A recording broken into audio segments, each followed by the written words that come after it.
Greetings, everyone. This is Rock and Roll Spot Connection with the Weekly Comic Book Roundup. We've covered the first batch, this week's first batch of books. Now it's on to the next one. Kicking things off, we've got Invincible Iron Man, #1. So, most recently, Iron Man basically used every penny he had to buy up all the crazy weapons on the black market. Got most of them too, except for the Mandarin's rings, which Ironheart, Riley Williams, bought and is actually trying to utilize to show that they can be used for good. She's not wearing them, but she's studying them and basically trying to make some, see if something good come from something that's caused so much hurt and pain. So our framing device is Tony writing his memoirs, talking about being Iron Man, being Tony Stark, being an Avenger,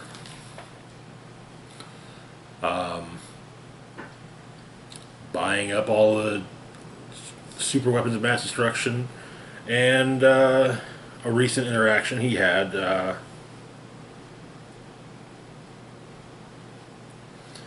with the anti-mutant industrialist Photon at the Hellfire Gala.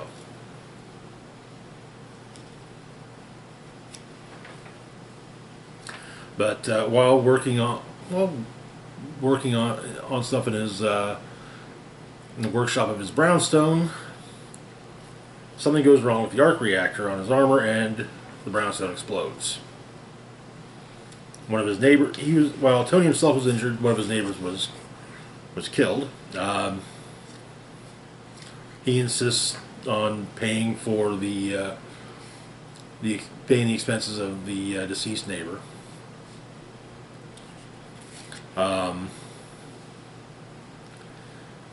He gives She-Hulk power of attorney to take care of, tell her to settle and pay everybody off.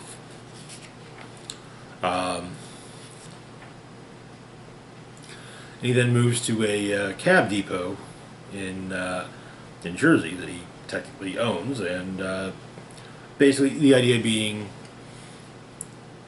people will be safer if he's there rather than in, say, a heavily populated city.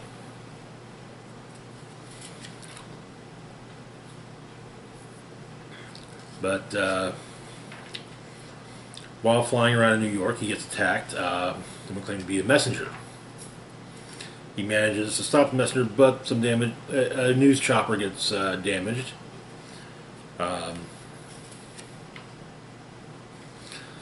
He stops his attacker and unmasks the attacker to reveal that it's actually a drone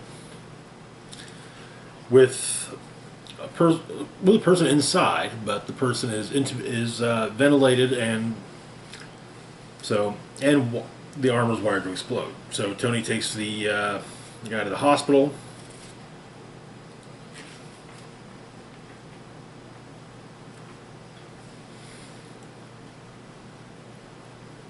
Goes to an AA meeting.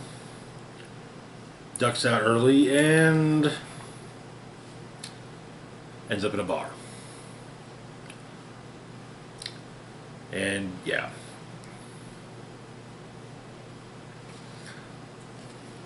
But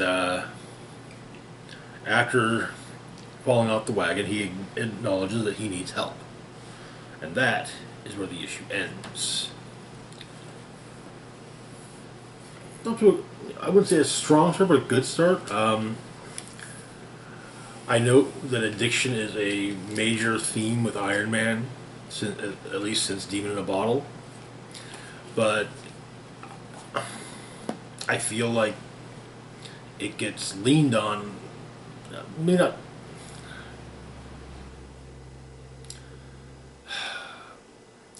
I guess you could say that Tony's addiction problems are a way to make him more relatable. A lot of people can relate to addiction. myself included.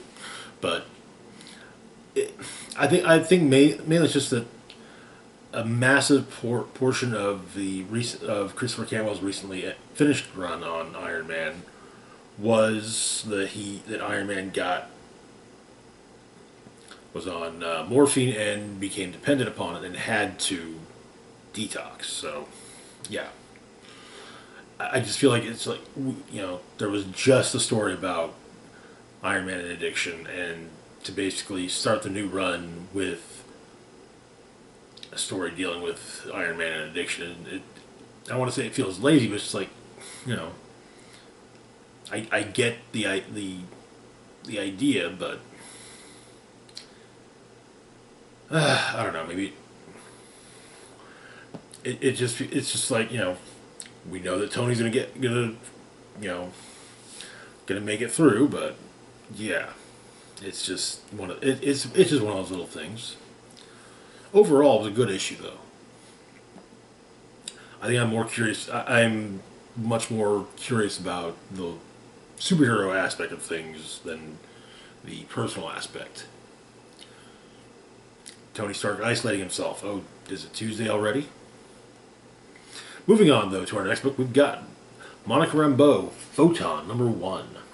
So, Monica Rambeau has been through quite a bit over the years. She was Avengers chair for a brief moment before being screwed out of it by Dr. Druid. She's had a multitude of code names. Sticking with Photon for the moment, but she's been a Captain Marvel. She's been a member of a few teams, and there have been points where she kind of just disappeared from stories for a while for whatever reason. But yeah, anyway, so she is having a bit of a resurgence. She had a fairly pivotal supporting role in some of the tie-ins during the Spider-Man Beyond story arc, and she has been popping up in other books as well, including Carol Danvers' Captain Marvel book. So she starts off talking about how she used to be she used to be afraid of the water, the sea to be exact, and explaining why it's actually kind of absurd, given the fact that the sea is basically a giant battery, and well, she kind of is too. So, but she's in New York. She's getting a bodega, bacon, egg, and cheese. She runs into a fan of hers outside the bodega, who gets a selfie with her. Reflects a bit on her time with the Avengers, how she ended up losing her powers and losing her powers and losing her team and her purpose even. Apparently, she had nightmares about it for a while. But she's been tasked to pick up a relic by Doctor Strange, who is somehow not dead, and Sorcerer Supreme again. The relic in question being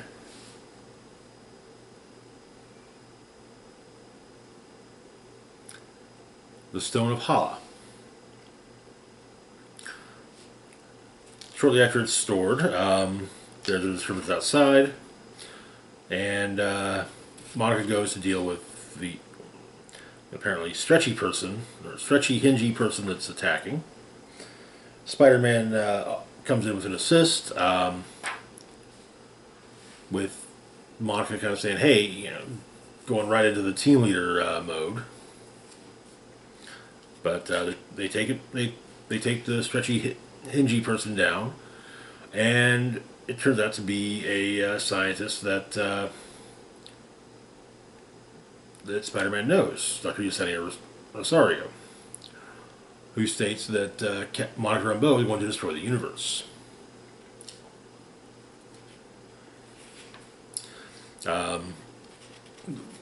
But Monica's upon getting home, Monica's dealing with family stuff. Has a cousin who has various issues, including bad taste in men, drinking problem, and Monica's the only member of the family that still talks to him.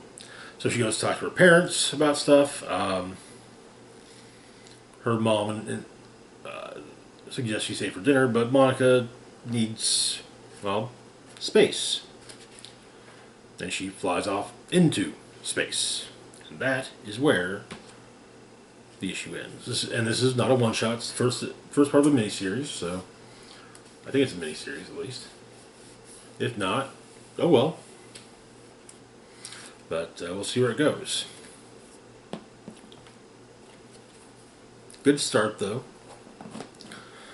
Moving on to our next book, we've got Savage Avengers number 8. Where we left off, the Savage Avengers had freed Doom 2099 from Ultron, and were continuing their battle against Ultron in the year 2099. We start off with showing how Doom was captured by Ultron. And there's apparently a rather basic fighting off. In Latveria, there's the Iron Front, which fights off Ultron's army of Deathlocks, and apparently also Sentinels. This includes various old versions of old Doom bots that are able to avoid being controlled by Ultron. So they have a plan. Elektra makes a comment simply to Jake Gallows, Punisher 2099, that the Punisher's skull destroys everyone it touches. But Jake kind of says that as far as he's concerned, Jake Gallows died a long time ago.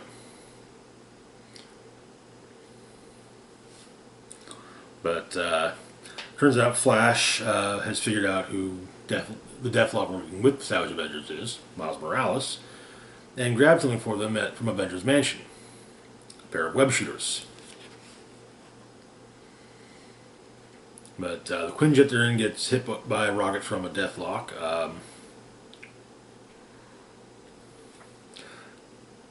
Crashes. Cloak's injured. So is Jake, for that matter. But the Avengers now fight Ultimo, which is heavily damaged Ultimo, and it's brought down. But Ultron arrives on the scene and defeats the Avengers, tearing out Daredevil's heart.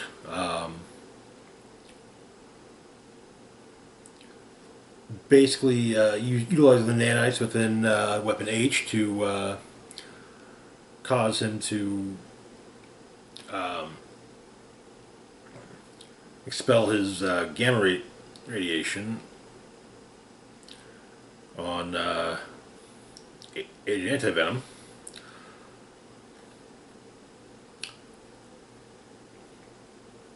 Ultron goes to kill Dagger, but Cloak takes a hit and seemingly dies. And Flash the symbiote joins with her, and she goes after. And she actually does manage to do a decent amount of damage, but satellite-based weaponry. The Black Knight goes after Ultron and with the ebony blade and gets killed, and all that appear to be left are Deathlock and the Punisher. And so the Ultron transmutates the remains of the Avengers into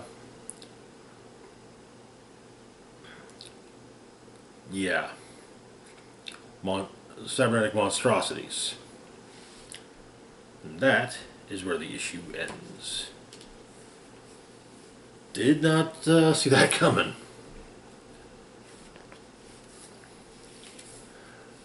This, I'm liking this current Savage Avengers run.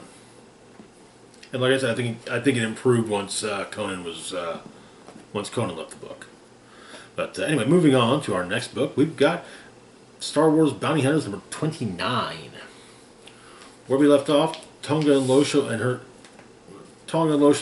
bounty hunter crew had taken a job from Crimson Dawn, basically to sabotage a Imperial supply drop. Meanwhile, Valance and his team have been sent to Bestine to, well, protect a supply drop. Yeah, they're gonna butt heads. So we open with both groups planning, and then arriving on Bestine. The bounty hunters make their run towards the supply ship. Split up on at the Sonsul spaceport. A group of Rhodians is attacked by IG-88. They're given 25 seconds to surrender. And the last survivor surrenders after 33 seconds and is therefore killed. So one of the big, as the cover of the issue shows, we get a fight between Bosk and the Trandoshan that's working with Valance and working for Vader through Valance. And they have a little bit of a brawl. Bosk wins.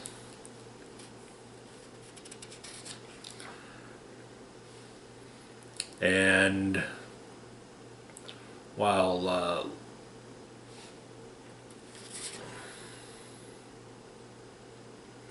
Losha and Zuckuss set up explosives, the Crimson Dawn troops, well, the Crimson Dawn troops are there as well, and they do what they can once their presence is discovered. But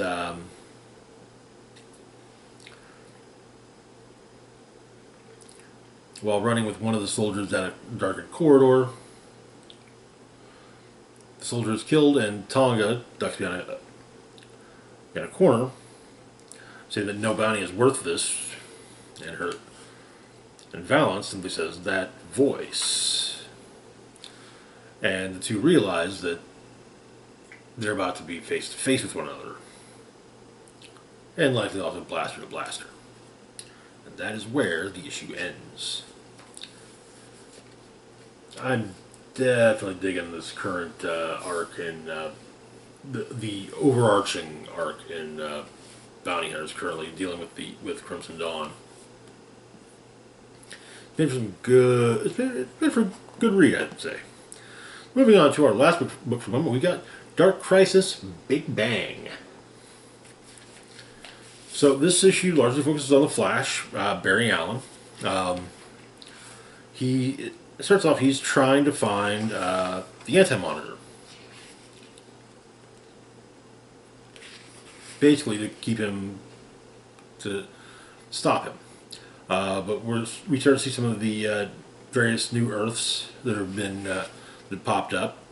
Earth 23, where it appears at least Superman and Wonder Woman are now appear to be I think Earth 23 is where Calvin Ellis Superman is from. So Earth 118, Dark Knights of Steel. Earth 22, Kingdom Come. Earth 27, the Jurassic League. Earth 55, which has a more, hardcore version. Earth 43, which is the Red Rain Earth. Earth 9, Tangent. Earth 18, Justice Riders. Earth 162, I'm not sure, but it's got two Batmans. Earth 33, which has a Young Man Reading Action Comics #1. And then Earth 28, which appears to have a robot version of the Justice League. And that is where the Anti-Monitor is. So Barry runs through the multiverse, building up momentum, and delivers the most powerful punch in the multiverse to the Anti-Monitor. We see additional Earths, including, I think it's Earth 3, Earth 6, Earth 24, Earth 10, Earth X, Earth 93, which I believe is milestone. It's supposed to be a milestone-based Earth. Earth 41, which appears to have a combination of what looks like Martian Manhunter and Doomsday. Earth 49, which appears to have which just looks like, it seems kind of just not nothing specific story-wise, but there's a listing in the back. Earth 66, which is Batman 66. Earth 789, which appears to be the Batman 89 Earth. But,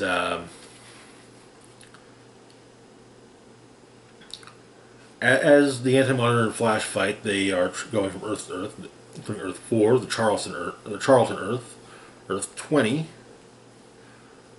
Earth 17.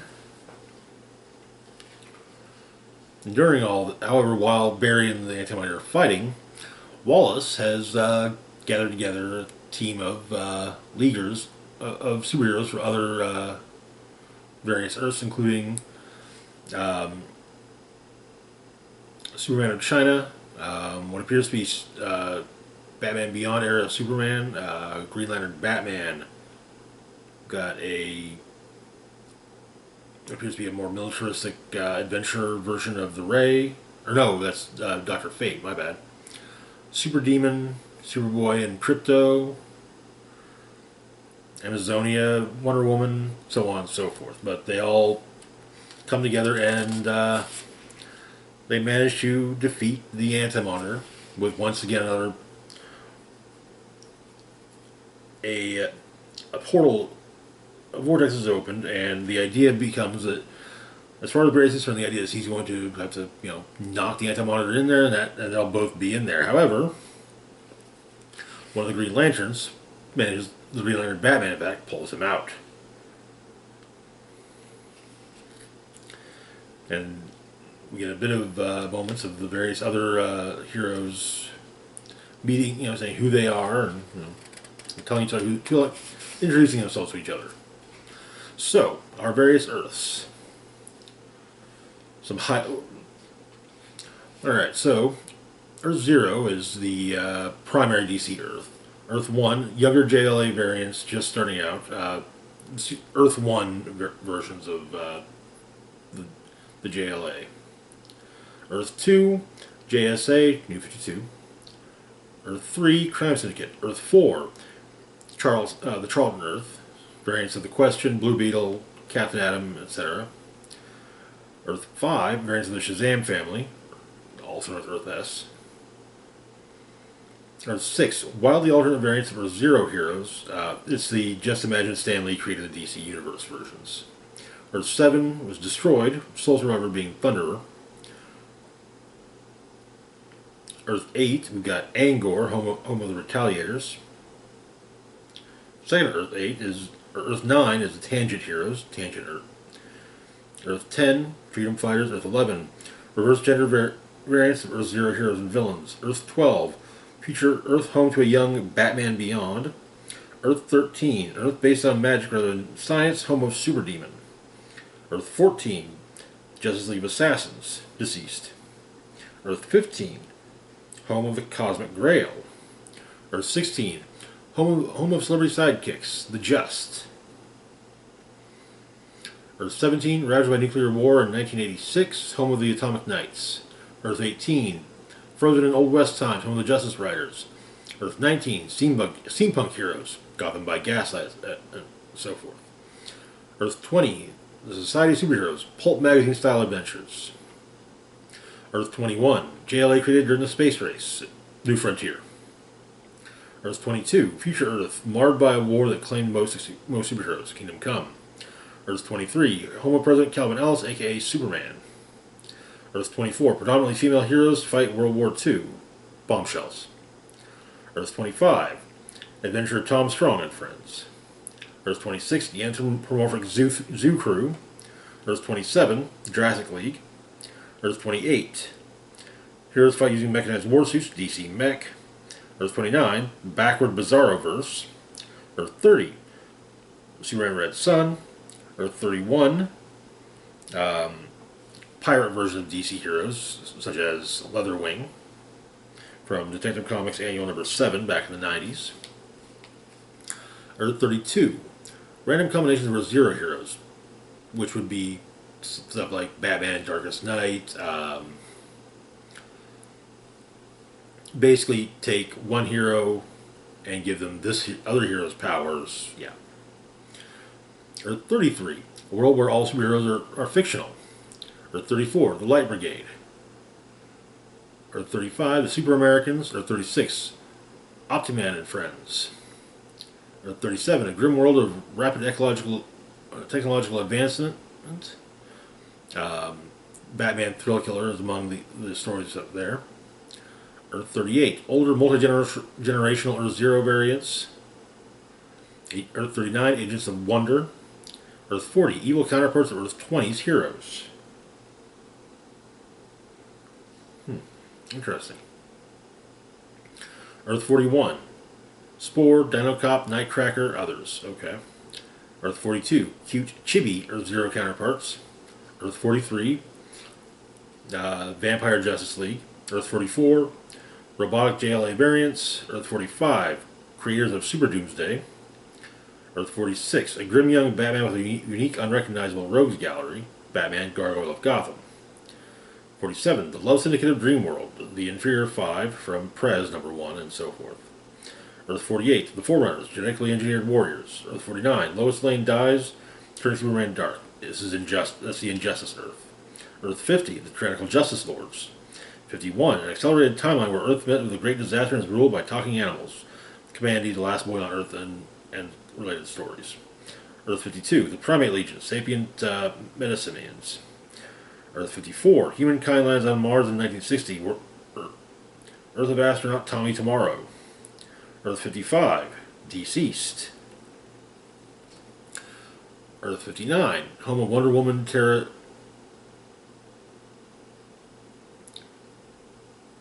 Taruna. That's the first known parallel Earth. Earth 63, overall the vampire counterparts of Earth Zero heroes, DC versus vampires. Earth 66, Batman 66. Earth 93, the Dakotaverse. Okay. Earth 96, teenage students Batgirl, Bumblebee, Supergirl, Zatanna, and others. DC superhero girls. Earth 98, Homo Green Lantern Tai Fam. Green Lantern Legacy. Earth 100, Teen Titans Raven Roth, Garfield Logan, Damian Wayne, and others, shown in Teen Titans Raven and whatnot. Earth 118, Dark Knights of Steel. Earth 124 is a Wonder Woman-centric Earth. Earth 148 is a Earth Zero counterpart heroes or villains and vice versa. Earth 162, Superman and, later, Batman divided into two separate beings. Earth 183, Superman raised by apes. Earth 216, home of Superman Jr. and Batman Jr. Earth 387, no divergences in history other than every inhabitant is a werewolf. Interesting. Earth 789, Superman and Supergirl are Earth's only powered heroes. Superman apparently killed by the Joker. Superman 78, Batman 89. That's why it's Earth 789. Okay, makes sense. Earth 898, a Justice League without a Superman. JLA the Nail. Earth 1956, teenage Superboy, and his dog Krypto are Earth's first superheroes. Later, home of the Super Friends. Earth 1996, mysterious amalgamated heroes, requires further investigation. Finally, Earth 2020, 3 generations of Supermen. I like the fact that amalgam is mentioned in here. It's not going to be further investigated, but yeah. Sadly. I'd actually love for it to be further investigated. Anyway, that is going to do it for now. As always, feel free to like, share, and subscribe. Links to my Facebook, Twitter, Patreon, and PayPal can be found in the description box down below. This is Rock and Roll Spock signing off, saying live long, and rock hard.